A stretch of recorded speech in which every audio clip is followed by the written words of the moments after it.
नमस्कार, citizens voice show में आप सबका स्वागत है। जब मैं प्रोग्राम की शुरुआत करूं उससे पहले आप लोगों से निवेदन है, सिटीजन्स वॉइस शो ज्वाइन करें, सब्सक्राइब करें, लाइक करें। ऑफिशियल हैंडल एजे सिंह ऑफिशियल है। ये आप ही का चैनल है, जनता की आवाज़ है, आपकी आवाज़ है, आवाम की आवाज़ है और इसे सब तक पहुंचाना हमारा फर्ज है। आज गिरीश जोशी जी सीनियर जर्नलिस्ट हमारे साथ जुड़े हुए हैं। बहुत बहुत स्वागत है गिरीश जोशी जी आपका। धन्यवाद सर। और कल से आपसे बात चल रही थी, बड़े इंपॉर्टेंट विषयों पर आज हम बात करेंगे। आमिर खान मुताकी अफगानिस्तान से भारत में आते हैं। अक्टूबर 9 से 16 का ये जो टूर है उनका, एक फर्स्ट हाई लेवल तालिबान सरकार डेलीगेशंस 2021 के बाद भारत में आता है। जियोपॉलिटिकल एनालिसिस इसके कई मायने निकाले जा रहे हैं। इनडायरेक्टली चाइनीज इंटरेस्ट जो इंडियन इकोनॉमी में है, बीआरआई कॉरिडोर है, गवादर है, चाबार है, ये सारे मामले अब फिर से खुल के आ गए हैं सामने। उधर अमेरिका बागराम एयरपोर्ट पे अपना एकाधिकार बनाना चाहता था। एक रेयर डेवलपमेंट में चाइना, रशिया, अफगानिस्तान के साथ, पाकिस्तान के साथ भारत भी खड़ा मिला। उन्होंने कहा कि अमेरिका को यहाँ बागराम एयरबेस नहीं बनाना चाहिए, रीजनल जियोपॉलिटिक्स के लिए ये अच्छी बात नहीं है। और फिर उसके बाद मुताकी खान आते हैं। आपको पता है लद्दाख से भी सटा हमारा जो वाखान कॉरिडोर है वो भी है। तो ये सारे परिवेश में मैं आपसे ये समझना चाहता हूं कि ये विजिट कितनी मायने रखती है भारत के बिजनेस इंटरेस्ट के लिए। और दूसरी बात, जो बीआरआई कॉरिडोर में भारत अभी तक पार्टिसिपेंट नहीं था, अफगानिस्तान से रिश्ते बनाकर क्या अब हम बीआरआई का पार्ट बनने जा रहे हैं? और ब्रिक्स में जो हमारा रशिया से तेल आ रहा था उसमें भी कुछ फायदा भारत को मिलने वाला है इस अफगानिस्तान भारत टॉक से। आत्मजीत जी, काफी कुछ बिहाइंड द सीन भी डेवलपमेंट चल रहे हैं। Diplomacy is not an discussion on a cup of tea. उसके बैकडोर में काफी कुछ अरेंजमेंट चलते रहते हैं। Some we agree, some we don't agree. उसके बाद एक फाइनल रिस्पॉन्सिबल पर्सन कम्स। अब इसमें हम लोग मिस ये कर गए कि हम लोग इसी में पड़े रहे कि भाई उसका यहाँ पे वो लेडी रिपोर्टर्स को अलाउ नहीं करना, ये वो है। बट वी मिस्ड आउट कि भाई उसने बहुत बड़े अरेंजमेंट्स यहाँ पे करवा लिए। अब the basic is into, if we talk into three different way. फरवरी 29, 2020 में एक दोहा में मीटिंग हुई थी which was US Taliban agreement deal. अब उसमें मेन मुद्दे थे Afghanistan, I think was right and waiting for it to look at the situation. अब उसमें यह तय हुआ था कि भाई ये लोग अपने बागराम पोर्ट से 13,000 जो इनके फोर्सेस हैं वो विड्रॉ करेंगे, सिर्फ 8,600 रखेंगे विद इन 135 डेज। फिर उन्होंने बोला कि वो बाइडेन के टाइम का था तो उन्होंने डिसऑनर किया, they were not very sure on that. और एक इनका जो ये था कि भाई आईएसआईएस का एक ब्रेकअवे ग्रुप था जिसको आईएसआईएस के बोलते थे। तो 2021 में उन्होंने काबुल एयरपोर्ट पे जब ये इनका आर्मी जा रही थी तब उन्होंने एक अटैक किया था, सुसाइडल अटैक, और उसमें काफी लोग मर गए थे। तो ये उस पर ब्लेम आ गया जहां से अफगानिस्तान के साथ इनके रिश्ते थोड़े से स्लो हो गए। तो इसका नुकसान क्या हो गया कि भाई इन्होंने पहले तय किया था कि 5,000 तालिबानी को प्रिजनर्स को अमेरिका छोड़ देगा और 1,000 गवर्नमेंट के जो इन्होंने डिटेन करके रखे थे उनको ये छोड़ेंगे। वो मिसमैच होने लगा बाद में, समथिंग नॉट हैपेंड। लेकिन इन्होंने एक प्रॉमिस किया था कि they will release the $7 billion जो एसेट्स अफगानिस्तान गवर्नमेंट के अमेरिका के पास पड़े थे, वो उन्होंने मांगा थे को रिलीज कर दो ताकि हम उसका डेवलपमेंट में इस्तेमाल करें। उसके साथ और एक प्रॉमिस था कि they will by that time pay $3.5 billion per year to Taliban government for redevelopment. वो भी प्रॉमिस पूरा नहीं हुआ। नाउ दिस वाज सिचुएशन कि उसके बाद इनको ज्यादा कोई अमेरिका से उम्मीद नहीं थी, as they saw the Pakistan entering into the arena of good books of America। ये वेट कर रहे थे। अभी इसके अंदर और पीछे से जो डेवलपमेंट हो गए कि आपको हिस्ट्री में अगर ख्याल हो तो 1976 में 1,700 करोड़ के खर्चे पे हम लोगों ने एक डैम बना के दिया था। That was Afghan India friendship dam जिसको कहा जाता है। एक हरी रिवर है, हरी रिवर के मुहाने पे हमने एक डैम बनाया था जिसकी वजह से 70,000 hectares of land got irrigation उसमें हो पाया और 30 मेगावाट का एक हाइड्रो पावर बना दिया विच मेड सफिशिएंट। 2002 में हमने इनको $3 बिलियन का एड भी दिया था। रोड एंड बिल्डिंग में हमारे जो डिपार्टमेंट थे वो उनको यूज करते थे। अब इसमें सडन चेंज कहां से आता है कि जैसे ही बागराम पोर्ट पे इनकी नजर गई तो China had already occupied some of the places in and around Bagram airport. ये एक रिस्क फैक्टर था अमेरिका के लिए। और जैसे ही वहां पे एयरपोर्ट का इन्होंने काम शुरू करा, एयर की उन्होंने डेवलपमेंट शुरू करी, they did not have people to operate the airport. तो एयरपोर्ट ऑपरेट में ये सिंक्रोनाइज हो गया कि टर्की के बिहेवियर की वजह से, जैसे हमने टर्की की एलईबी कंपनी को रातों रात निकाल दिया, तो एक जीएएसी करके दुबई की कंपनी थी जो एयरपोर्ट हैंडल करती थी, उसके पास ह्यूमन रिसोर्सेज नहीं थे, तो इसने ये पूरा एलईबी का वर्कफोर्स लेके अफगानिस्तान में भेज दिया। तो now Turkey and UAE are running the airport of Bagram and उनका जो इंटरनेशनल एयरपोर्ट है। तो ये दोनों करने के चक्कर में इनको ऐसे लगा कि India should get involve into their technical working system. This was the one thing that they arrange. और इंडिया ने उसको एश्योर किया कि भाई हमारे डिफेंस के या हमारे जो एयरपोर्ट के एयरफोर्स के जो एक्सपर्ट्स हैं, they will come and help you out, क्योंकि they were waiting for radar upgradation और टू इम्प्लीमेंट आईएलएस सिस्टम, वो इंस्ट्रूमेंटल लैंडिंग सिस्टम जो होता है, that will allow them to operate in some difficult time. तो ऐसा कुछ अरेंजमेंट्स हुआ, तो वी एग्री टू दैट। तो अब ये कॉम्बिनेशन हो रहा है। अब ये arrangement was for a good gesture, और उसका कोइंसिडेंस देखिए कि आमिर खान मुत्तकी का यहाँ आना और पीछे पाकिस्तान का अफगानिस्तान पे अटैक कर देना। This was a very desperate message कि जो भी अमेरिका की तरफ नहीं आएगा उसका क्या होगा, क्योंकि वो he tried bad habits with India also.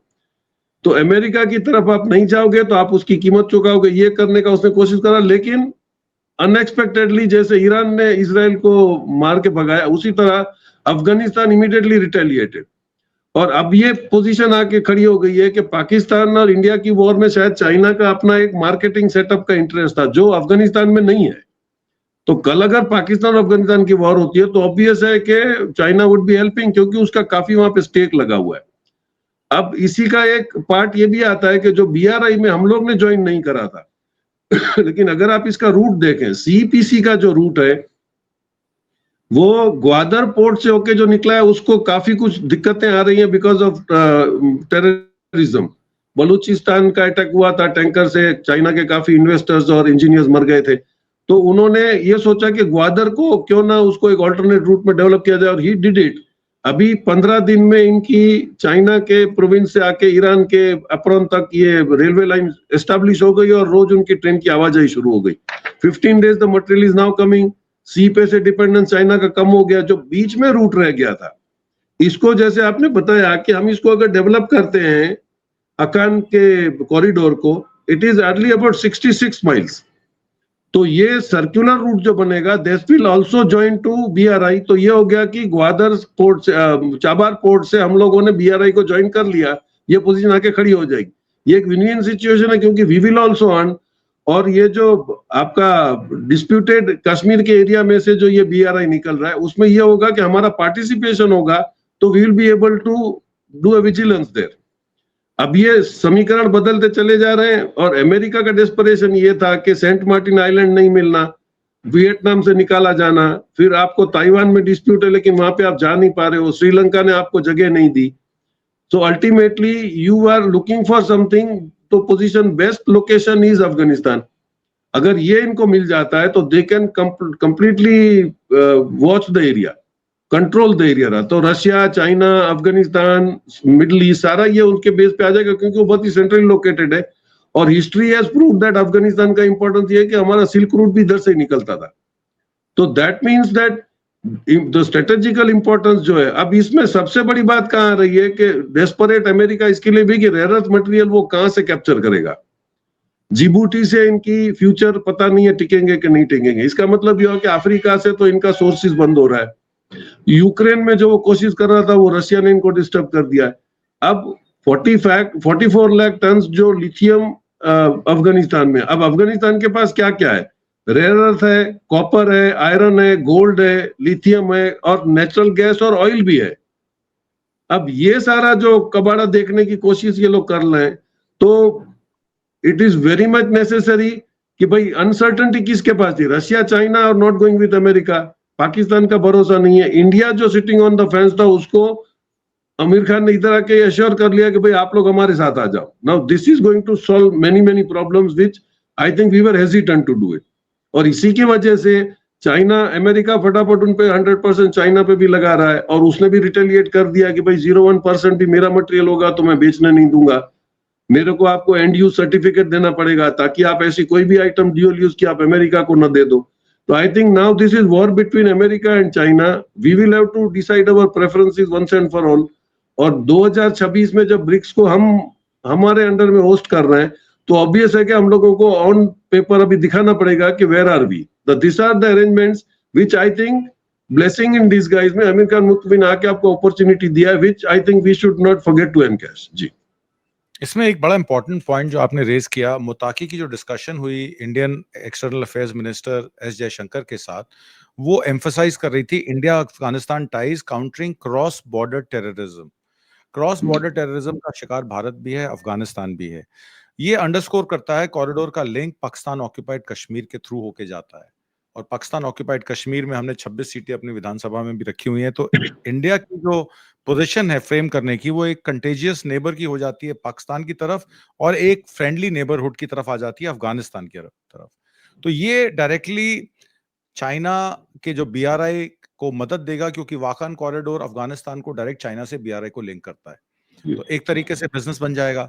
अच्छा, गवादर जो है वो चाइना के पास है। चाबार पे चलिए आज की डेट में सैंक्शंस हटा दिए हैं। सैंक्शंस जो रिमूवल था, जो वेवर था सैंक्शन का, वो हटा दिया अमेरिका ने। पर फिर भी चाबार पोर्ट को और गवादर पोर्ट को अगर कंबाइन किया जाए तो बहुत सारा बिजनेस भारत भी कर सकता है, अपने शिपिंग का रास्ता खोल सकता है वहां। ये एक बड़ा इंपॉर्टेंट पॉइंट है। और पसनी पे जिस तरीके से पाकिस्तान अमेरिका को एक ओपनिंग दे रहा है, वो ओपनिंग अफगानिस्तान ही बंद करवा देगा।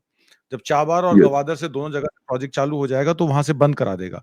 तो ये जो ट्राइलैटरल टॉक हैं between Chabahar port, international north south transport corridor, where China might seek concessions in exchange for stability guarantee. तो आपको जब सिक्योरिटी गारंटी चाइना ही प्रोवाइड कर रहा है तो आपको यूएस की जरूरत क्या है?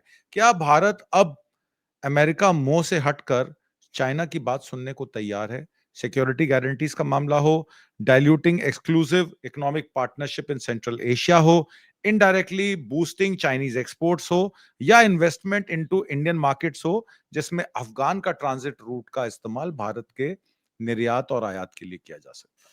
क्या ये संभव है? मेरा छोटा सा प्रश्न है। नहीं, इसमें देखिए, as the sea route is getting disturbed and costlier, तो आप अगर मैप पे देखोगे तो आपके चाबार पोर्ट से सामने तट पे आपका मस्कत जो है, ओमान जो है, that is only 150 nautical miles, मतलब ये 4 घंटे का रन हुआ। तो ये बहुत इंटेलिजेंटली इन्होंने उस पोर्ट को ऑपरेट करना है कि आपका पूरा इंडियन ओशन वगैरह सारा डिस्टर्ब एरिया आप अवॉइड करोगे। जब बीआरआई में ये कार्गो ग्वादर चाबार तक आ जाता है तो within 5 to 6 hours it can be reaching the Middle East. अगर मस्कत पहुंच जाता है तो I think you can cater everything. वहां से ऑलमोस्ट 1500 to 1700 नॉटिकल माइल्स होता है अफ्रीका। तो आप वहां पर भी किसी किनारे पे पहुंचते हो तो अफ्रीका भी आपके रीच में आ जाता है, very fast, safest route to travel by rail. तो ये जो अरेंजमेंट्स ऑलरेडी बीआरआई में हो चुके हैं, अब उसका कितना एडवांटेज ले सकते हैं ये हमको देखना होगा, क्योंकि जापान ने भी चुपचाप अभी बीआरआई का इस्तेमाल शुरू कर दिया है, क्योंकि उनको पता है कि रूट फास्टेस्ट है और लो डेंसिटी है, और आपको जितना भी माल है, अभी शिप अगर है तो it is costlier when you don't have the material as much it requires. China ने अभी डिक्लेयर कर दिया कि वो उनके डेड वेट के वेट पे बेसिस पे वो वारफेयर चार्जेस लेगा।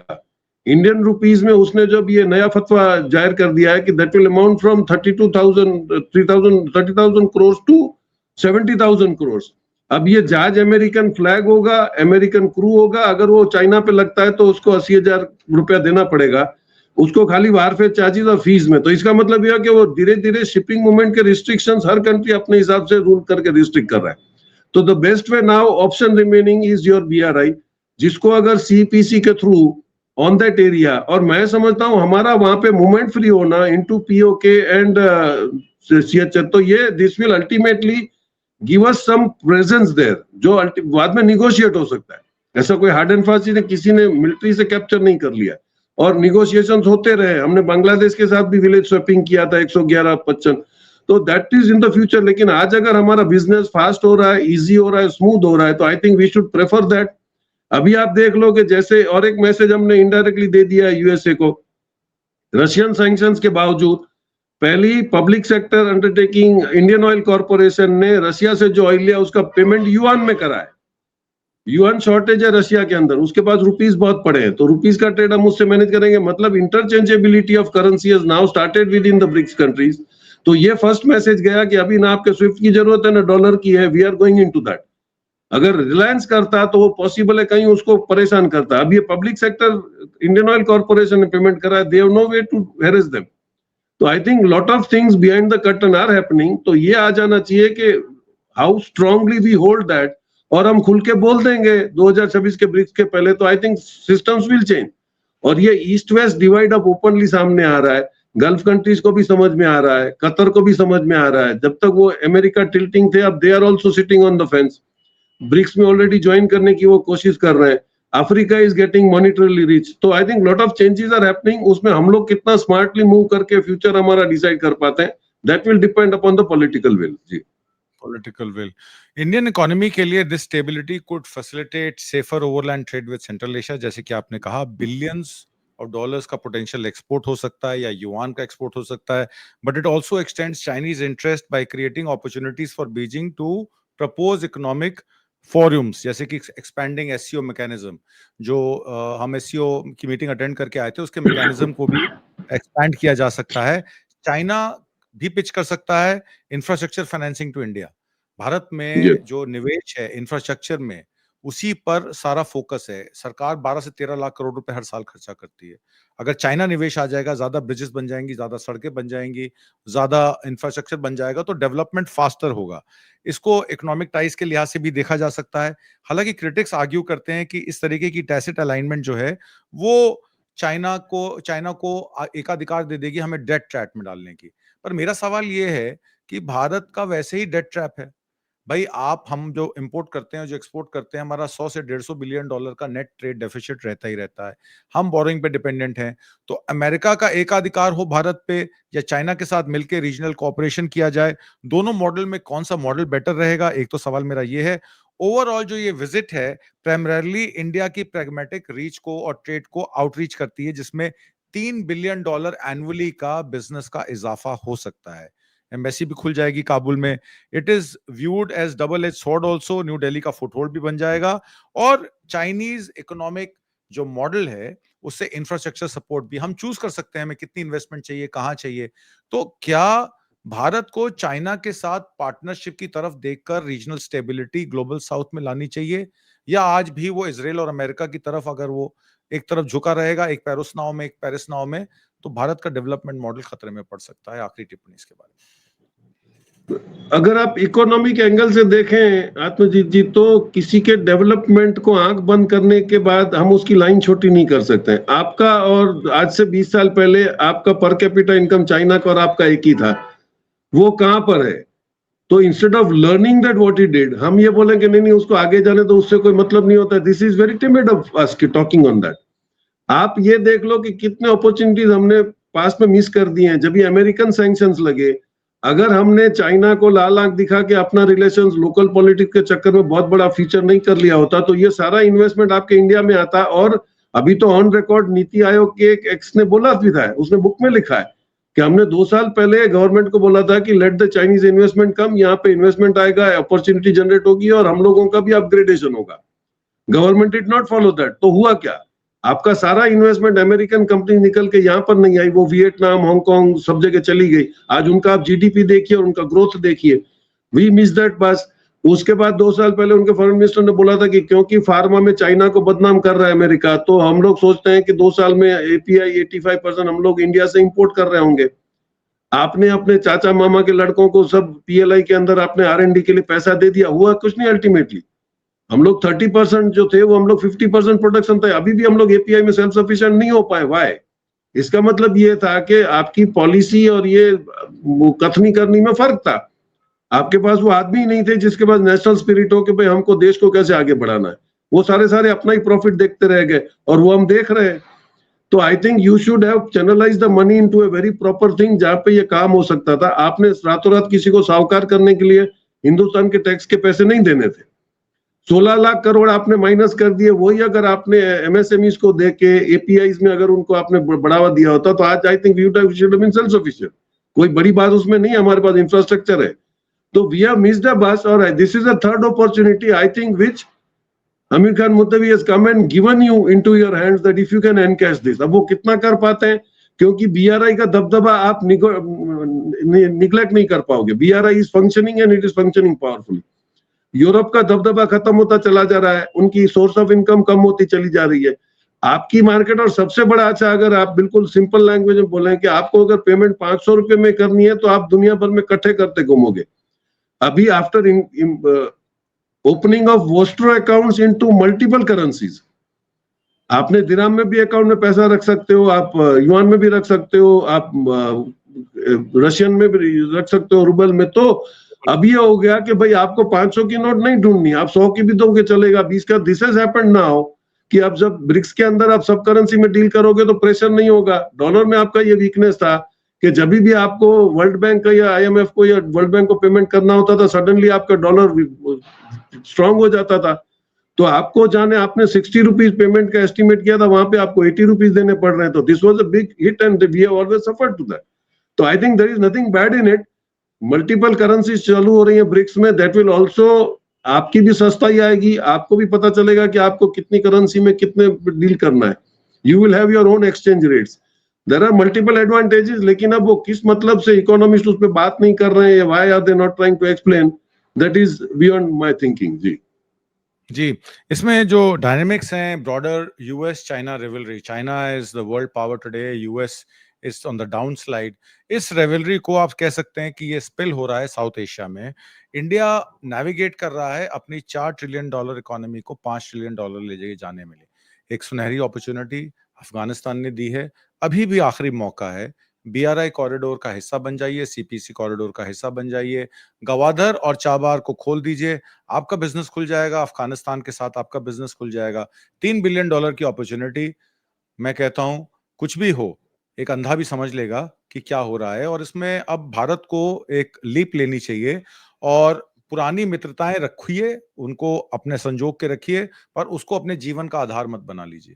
ठीक है, आपकी अमेरिका से दोस्ती है, इजराइल से दोस्ती है, ऑफसेट कॉन्ट्रैक्ट्स आपने लगाए हैं, आप उनके साथ कारोबार करते रहिए जब तक आपका बनता है. आप भारत के लोगों को, भारत की जनता को, भारत की अपॉर्चुनिटी को क्यों अपने पर्सनल फ्रेंडशिप का हिस्सा बना रहे हैं. तो आज की परिचर्चा में भाग लेने के लिए और बहुत सारी जानकारियां देने के लिए गिरीश जोशी जी, बहुत बहुत धन्यवाद. नमस्कार. Thank you.